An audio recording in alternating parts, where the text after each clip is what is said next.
ప్రకృతాంబ స్వప్నంలో విష్ణుమూర్తి దర్శనం.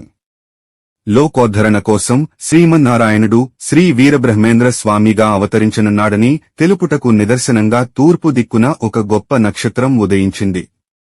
కాశీ విశ్వనాథుడు ఒకనాటి రాత్రి ప్రకృతాంబకు స్వప్నము నందు దర్శనమిచ్చాడు. నీ సంకల్పం నిజము కాగలదని ఆశీర్వదించాడు. అంతలోనే వైకుంఠవాసుడైన శ్రీమన్నారాయణుడు అభయహస్తంతో దర్శనమిచ్చాడు.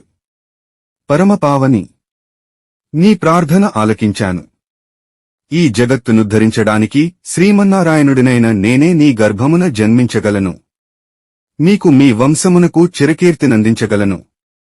కాని ఒక్క విషయం, నీకు పుత్రోదయం అయినంతనే నీ భర్త పరిపూర్ణాచార్యులు జీవితాన్ని చాలిస్తాడు అని చెప్పి విష్ణుమూర్తి ఆమెను దీవించి అంతర్ధానమైనాడు.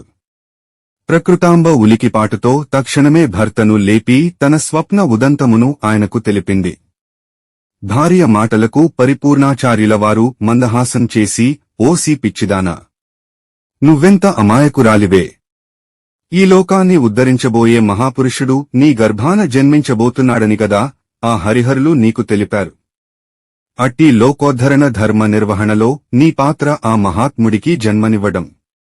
ఆ కర్తవ్యాన్ని శివానుగ్రహంగా భావించి నిర్వర్తించు అని ప్రబోధించాడు పరిపూర్ణాచార్యులు.